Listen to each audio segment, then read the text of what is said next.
Next up, we have student researchers from Clark County, Nevada, a Mission 10 flight experiment team.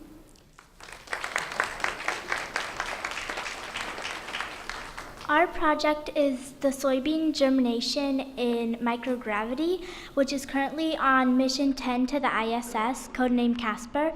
Our principal investigators is Shania Bacon, Kendall Allgauer, and Avery Sanford.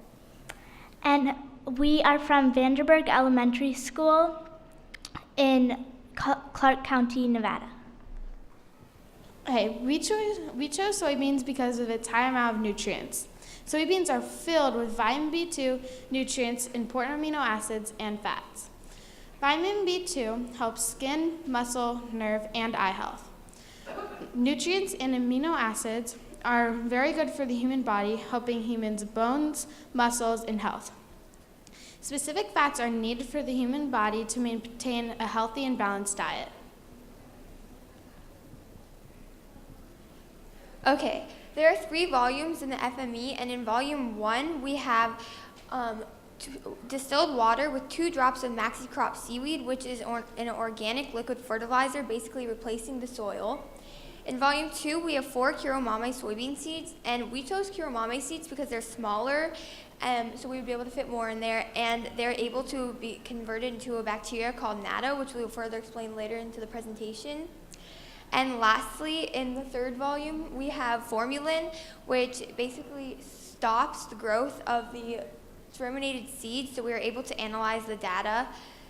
On June 18th, Clamp A was opened, mixing the seeds with the mixture of maxi-crop and water. And once the seeds have had time to germinate, on July 2nd, the astronauts will open Clamp B. When astronauts are in space for long periods of time, their bone and muscle mass atrophy, meaning that they decay. For example, when you're on Earth, your muscles and bones have to work hard to keep you standing up or walking around. But in microgravity, there's no gravity as a force against you, so you could actually just tap a wall and you'll be flying across the room. When astronauts don't use their bone and muscles for long periods of time, they get weak, so when they get back to Earth, after a lot of time, their bones and muscles are so weak that it is hard to stand up, and it could take a lot of time to restore their bones and muscles, and there is a possibility that their bones and muscles will never be how they were before. The human body uses organs for support, but in microgravity, their purpose suddenly isn't needed. Astronauts lose about 1 to 2% of their bone density each month in space. Muscle mass can be lost as high as 5% a week in space. Exercises such as treadmill can help preserve bone density. Weight-loading exercises can help prevent the loss of muscle mass. Okay. Veggie is a device used for growing plants in space. So far, the plants that have been grown were leafy vegetables such as cabbage and lettuce. In the future, devices like Veggie will need to evolve so they can work with plants other than leafy vegetables. The soybean plant is grown on a vine, which is what Veggie would need to accommodate in the future. Soybeans flower before they grow edamame, so astronauts would have to hand pollinate these if they are grown in space.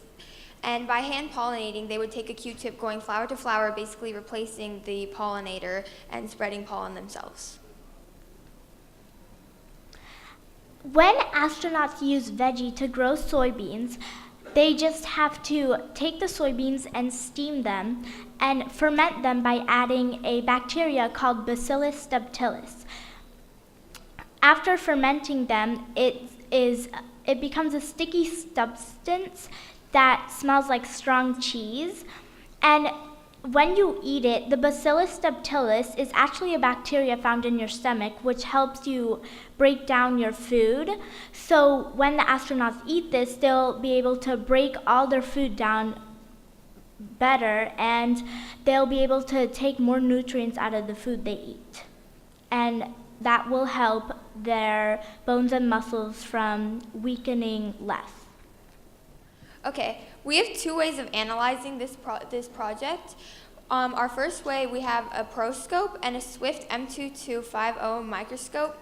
We are going to examine the seed coat, embryo, and cotyledon under intense magnification. We'll be looking for similarities and differences, but mainly we're going to be looking for abnormalities in the cells known as statocytes. These statocytes orientate in seeds in microgravity.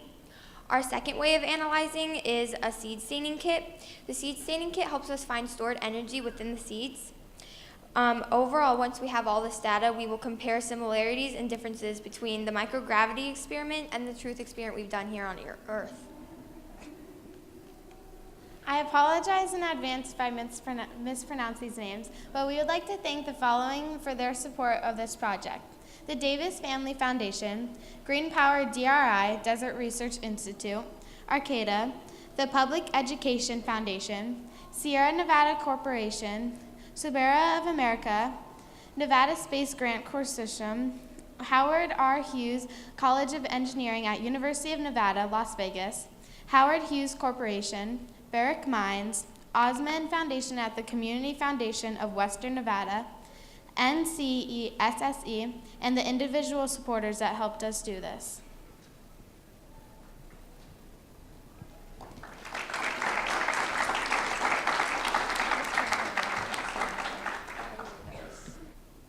Okay, thank you.